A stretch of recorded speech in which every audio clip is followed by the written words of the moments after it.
L'immigration un jour, l'immigration toujours. Ici le docteur Wise, le médecin des procédures, certainement vous avez reconnu. À la question de savoir, faut-il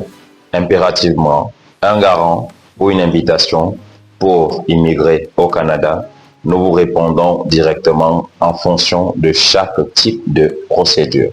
N'oubliez déjà pas de vous abonner, de commenter et de liker, tout en nous laissant des différentes questions que vous souhaiterez que l'on traite pour vous aider à mieux comprendre et à éviter les pièges de ce qui concerne l'immigration.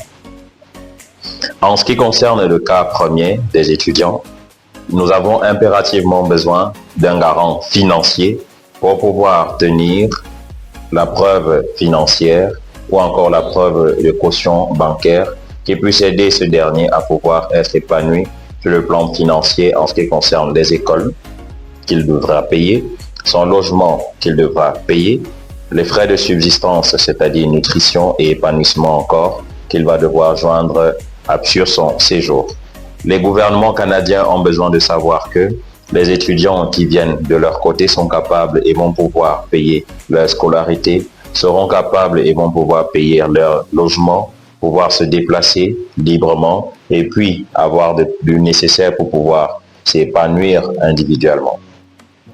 En ce qui concerne le cadre des invitations, en matière d'invitation et garantie financière, on va toucher le plan des visiteurs. Lorsqu'un visiteur est appelé à sortir du Cameroun ou encore du pays dans lequel il réside pour se rendre à l'extérieur, au pire encore au Canada, il a besoin de savoir déjà le motif de son départ. Si le motif du départ est pris comme étant une visite en famille ou encore une visite vers une entreprise, ces derniers, entreprises et familles, vont devoir lui fournir ce qu'on appelle majoritairement des lettres de sponsoring, qui sont prises comme étant des lettres de garantie financière, montrant ainsi qu'ils vont devoir prendre ce dernier en charge le long et durant son séjour, à laquelle ils vont devoir associer une lettre d'invitation, que ce soit pour les affaires business, que ce soit pour la famille d'accueil.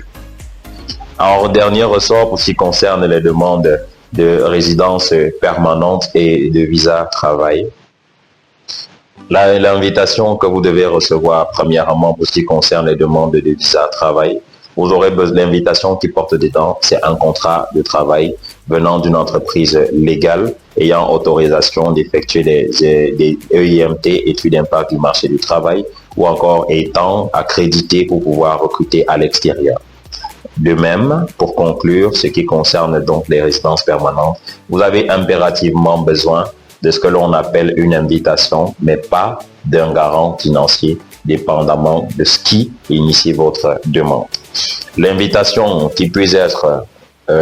vous être donnée vient de peut-être Arima, si vous allez dans le Québec. Le gouvernement québécois vous adresse, après avoir visité votre profil, ce qui est nécessaire, une lettre qui vous autorise désormais à soumettre votre résidence permanente afin d'immigrer vers le Québec. Si vous souhaitez aller peut-être dans les parties provinciales du Canada, les autres provinces du Canada, en d'autres, ce que l'on appelle